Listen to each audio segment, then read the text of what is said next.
За алдар суутай сайхан аврагууд одоо дархан аврагууд төрүүлсийнхаа баяр наадам төм олон хүнд гэж барилдана гэдэг бол сайхан хэрэг. Дархан авраг Батман Имбогийн Батэрдэн нар ардын өрсөлийн 100 жилийн өмнө баяр наадмын зүүн баруун талыг мандайдан хөлсөнгөлт хүрээлэнгийн зүлэг ногоон дэвжэн дээр дэвэн дэвсэр гарч ирлээ. Монгол улсын зан чагсны бацар өгөөд зүүн талдаа сууж тавих мөхийг бас тун их таамага хийж барьдаг байсан. Пүрэв сайхан замаас үгүй баруун талдаа сууж тавих мөхийг бас игээд өгч байсан. Баруун хавирдаа.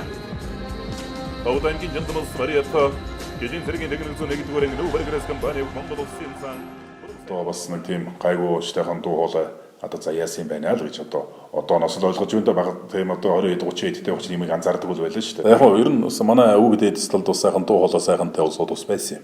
Миний удамд одоо миний нагас талд бол одоо өндөр өвгөн гэж тийм сайхан лам хүн байсан гэдэг маш сайхан дуу хоолойтой тийм хүн байсан гэж одоо манайхан ярьдгийг.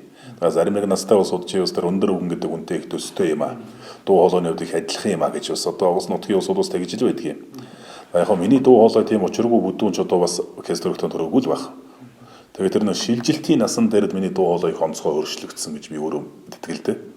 Би 1995 19 настай цэрэгт мордохгүй юу? Цэрэгт мордоо зүү хараа зэрэгэл баалаа. Тэгээ би дотоодын цэрэгт албааж байсан. Зүү хараад одоо чанга дэглэмтэй улсын онц чухал объект Дойрхон гмандаг тийм харуулын зэрэг байлаа л да. Тэгээ нэг харуулд одоо 9 зэрэг ингээд тойроо гардаг. Тэгээ нэг шөнийн гараанд одоо шөнийн одоо харанхуй шөнө харуул гарч байгаа зэргүүд чинь бие биенийхээ сонор сэрэмжийг алдахгүй тулд би эндээс одоо 1-р пост бол 2 гэж иш гарна. 2-ын цаашаа 3 аг нь 3-ын цаашаа 4 аг ингээд тойроод бие биенийхээ сонор сэрэмж алдуулахгүй тулд тэгж хашгирдаг. Тэгэхээр одоо тэр би 5-р постн дээрс 9-р пост хүртэл хашгирдаг намайг тэр хамгийн хойдлын 5-р постн дээр гаргах чаддаг байсан. Яагаад тэгэхээр намайг дуу чангатай гэдэг хоолой сайтай гэдэг утгаар нь юм уу? Тэн дээр гараад одоо өвлийн хүтэн дэлгэл хашгирдаг л байлаа. Бүтэн 2 цаг хашгираад бууж ирж шин. Шууд л бүхий тайлбарлаж болъё л гэж бодоод боловчиг. Яаж болох хэвээр юм? Тэр чинь өөрөө хөдөлмөрлөх ёстой. Өөрийгөө хөгжүүлэхийн тулд одоо таглал телевизийнхэн зууг гэртээ дууг нь хаачаад өөрөө бас ингээд тайлбарлаад утсан дээр хараа тэрийг хянаа тэгээд одоо ингээд бас өөрийгөө басхан саргуу сайн хийх хэрэгтэй л дээ. Ном сонон сайн унших хэрэгтэй. Тайлбарлах болж байгаа бол одоо 1900 өнөөдөр ардын явсан 100 жилийн ой болж байна. 100 жилийн ой болсон энэ хугацаанд тэрийн баяр наадамд одоо 100 жилийн баяр наадамд 21 онд энэ төр uuсан 31 онд төр uuсан 40 онд энэ төр uuсан гэдгийг бол ерөөсөө байгуул шууд чийжэндэл байх хэвээр толгойд байх хэвээр л дөө.